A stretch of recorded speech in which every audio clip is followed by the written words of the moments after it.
I really don't want to be like anyone else. I just want to keep making what I make. And if you guys want to throw me in a box, if you want to say, hey, you're making lo-fi, like, I'll just try and focus whatever, on just enjoy it. right there. I think that works.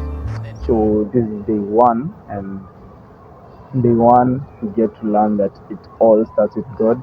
It's never just all about us. Because, for example, when you're given an invention, for you to know how it works, you need to get the purpose of the invention from your creator. Um, so we need to get to look through life not through speculation but revelation, because when we speculate, we're going to think about it in a selfish manner. We're going to think about it like, this is what I like, so this is what is going to be my purpose, this is what I want to do, this is what I, there's so many eyes. But we have three insights that we get from today's reading. One being that you discover your identity and purpose through a relationship with Jesus Christ. Then the second one is his purpose for your life predates your conception and the speculations that you have. Then the third one is the purpose of your life fits into a larger cosmic purpose that God has designed for eternity. But at least you get what I'm saying. So, I think I have a question that I'm going to leave with you, which is, what is the meaning of life? You don't need to dress up to look beautiful. A girl of your nature is unusual. Your father don't like me, says I'm unsuitable. But he doesn't know me like you. I treat you like a princess. I would spend my last time, all my love and affection, every second of my time. You come before anyone, you're always on my mind. There is nobody like you. Lying here, looking up at the stars, I look down and see you in my arms. I wanna lay here with you till the sun. So it's gotten a bit cold. I have changed my outfit into a track and this thing.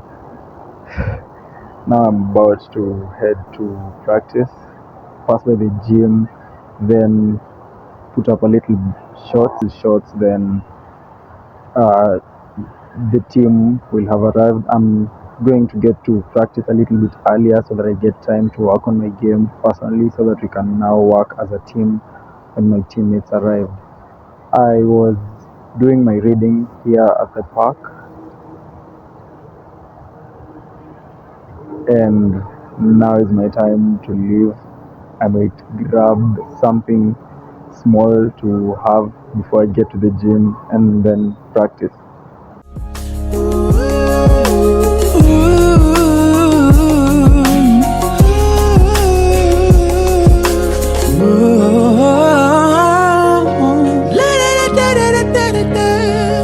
Starlight on your beautiful. I just took the train of thought that once you use tissue, once you use to a certain quality, you think that is all there is. So, for example, I was used to that 4-ply tissue. At the same time, there's someone who's only used to 1-ply tissue. But the fact that they use 1-ply tissue, does that make them less than the one who uses 4-ply tissue? But the train of thought ended two sideways. So the way it came out, it was just more funny, but it wasn't meant to be like that. But it was just that when you talk about poor people in a certain way, are you trying to exclude them from the conversation? It's like you're speaking for them because you know better than them, or because you have more money. It's like you know better than them, or you know for them. So that was where my issue was with what they said.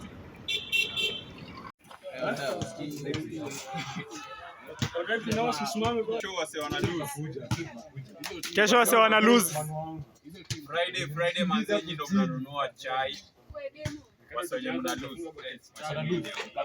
This is the second day. This is day 2, and day 2. Yesterday was day 1, where we all learned that it starts with God to leading into a purpose-driven life. And today we learn about. Actually, today's lesson is more about the I. So it's I am not an accident. You are not an accident. So once you realize that you are not an accident, you actually get to know that, I was made for a purpose. So from Isaiah 44, the first part of verse 2, it says, I am your creator. You are in my care even before you were born.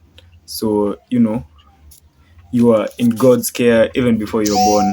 So when you were born with natural talents, uniqueness of personality, and everything that leads to you living through your purpose, living in a direction that's going to lead you to the purpose that God created you for. So, whether it's the location where you live, the place where you're born, and everything, humans are the most valuable creation of God. And, God made us and He takes care of us. We notice that there are people who say that I am not a planned child. Yes, your parents may not have planned you, but they are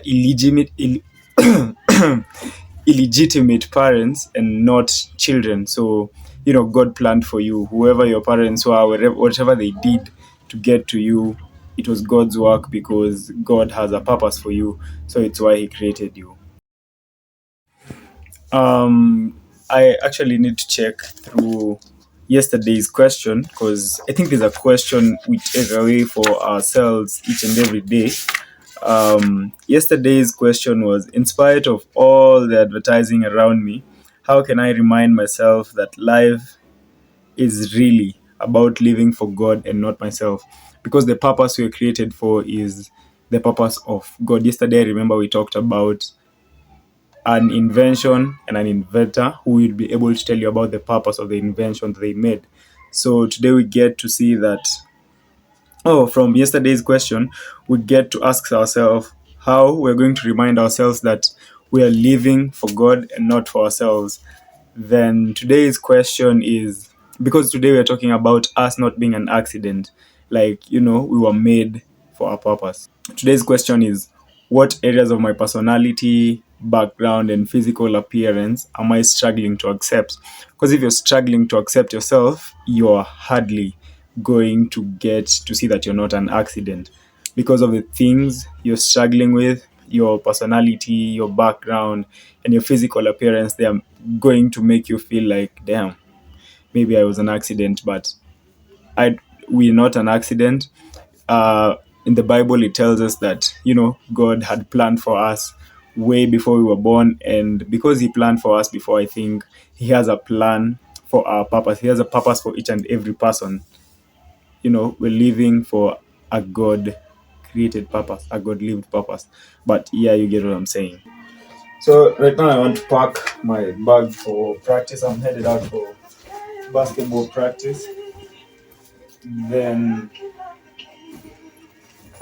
yesterday I was going for practice and I was supposed to get to practice early, but I met one of my teammates before and we ended up being late. But practice was fun either way. We ended up being late though. So I hope today I get there early, because I think right now it's about 5, close to 5 p.m. I have to be there by 6:30.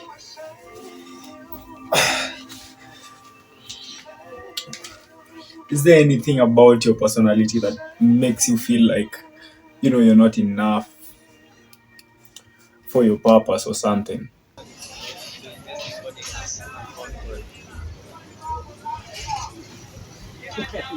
Saju mkono wa super na misi na msupa.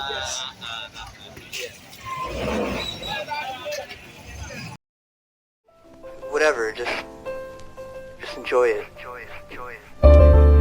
Enjoy.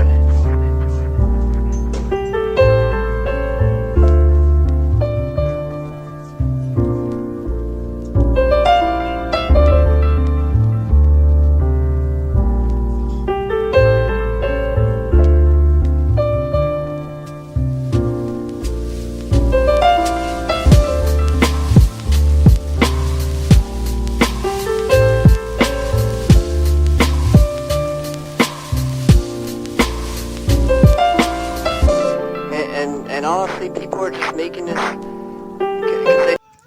Hello, this is the third day.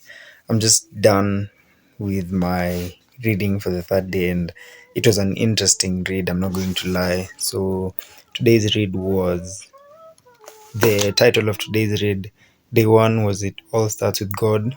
Yesterday was I Am Not an Accident, and today goes to What Drives Your Life.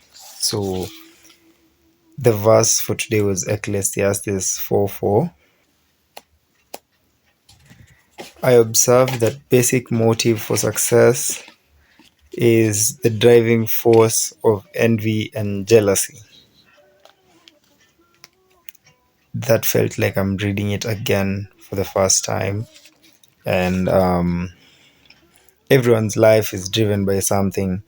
So the people whose life are driven by guilt, resentment or anger, fear, materialism, need for approval, and a lot of things that you can think of. So as I was reading through the examples that I've given, I noticed that from the people whose life is driven by guilt, there was a point that really caught my attention, which says that we are products of our past, but we don't have to be prisoners of it. We don't have to be prisoners of our past. And God's purpose is not limited by your past. This line that says we are products of our past, but we don't have to be prisoners of it, reminds me when I was watching this movie some time back. I think the name of the movie is Marty Supreme. So there's a point where he says that my life is as a result of the choices that I've had to make, telling the other person that I don't know what your life is a result of. So back to our line which says we are products of our past, but you don't have to be prisoners of it. God's purpose is not limited by our past. So whatever drives your life should not be something that you've that's stuck with you from your past because you're guilty of whatever the thing is. Then we get to people who are driven by resentment or anger. Then there's those who are driven by fear. You know, we're formed. We're formed. We like well-formed love banishes fear, since fear is crippling, and a fearful life, fear of death, fear of judgment, whatever you have fear of, is not yet fully formed in love. So we should not really live in fear. People who are driven by approval, nothing matters more than knowing God's purposes for your life, and nothing can compensate not knowing them. Then we went through benefits of having your life driven by a purpose.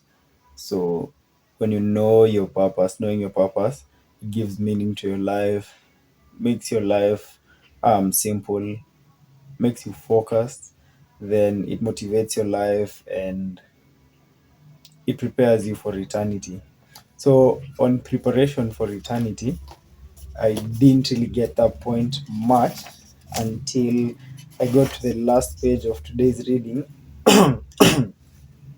We've all had our thought about this, that when we get to heaven, or when it gets to the day of judgment, we're going like we personally, when I was young, I knew that most people told me that you're going to be there, and then God is going to give you an audit of your life. Then He's going to ask you maybe two questions. What did you do with my son Jesus Christ? And then maybe, what did you do with what I gave you? Which reminds me of the parable of the talents, or something like that, where people were given, one was given 10, another one 5, another one 3. Then he said, when I come back, I will want to know what you've done with them. So on the opportunities, the energy, the relationships, friendships, and the resources that we're given, we need to spend them to fulfill the purpose that God had created us for. So our takeaway point today is living on purpose is the path to peace. Then the question that we normally have daily, I remember yesterday's question was about personality and something. Then today's question is, what would my family and my friends say is the driving force of my life, or what do I want it to be? So the driving force that you have in your life, is it something that other people would say otherwise with what you think of, or what you think of and what other people would align? I'm sure we'll be able to answer this question once we think about it well, together with the other questions. So I think we'll just get time to go through the questions, because right now, as I'm reading it, I take some time to actually think of those questions so that I come with my answers. But I think they're interesting questions for us to share with each other and everything. Yeah. But honestly, I'm loving this 40-day journey. So currently, from day 1 to 5, I'm sure it's just going to be a smooth journey. Not so smooth, because sometimes I find it hard understanding what I'm reading. But when I get to the next couple of pages or next couple of paragraphs, I actually get what I'm going through. And I actually have fun reading this. So right now, as I'm getting ready for bed, because today I did my read later at night, haven't done much today, didn't get out because there was a protest, one that happens each and every year since the first one back. I really don't want to be like anyone else. I just want to keep making what I make. And if you guys want to throw me in a box, if you want to say, hey, you're making lo-fi, like, whatever, just enjoy it. Enjoy.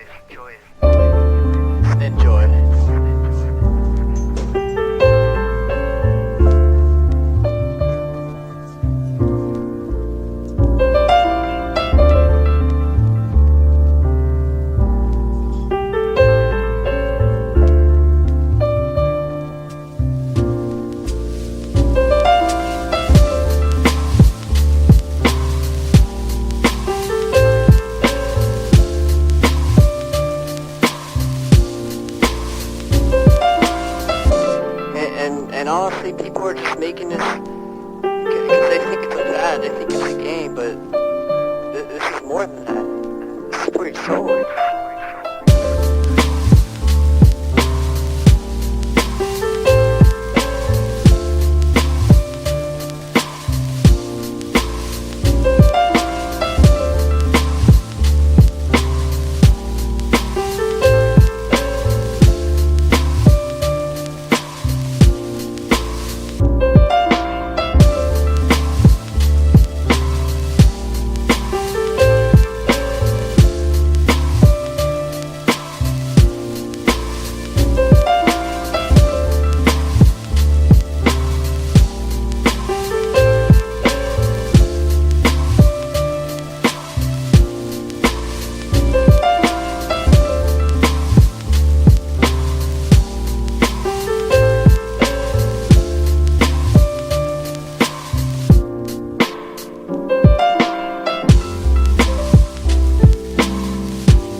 Currently, I'm going through game film of USA and Canada, the games they had before the Olympics. But talking about day 4 and 5, day 4 was about us being made to last forever. Like, we're made to last for eternity. Just life on earth is like a prep for whatever is next. And then when you live in light of eternity, your values change.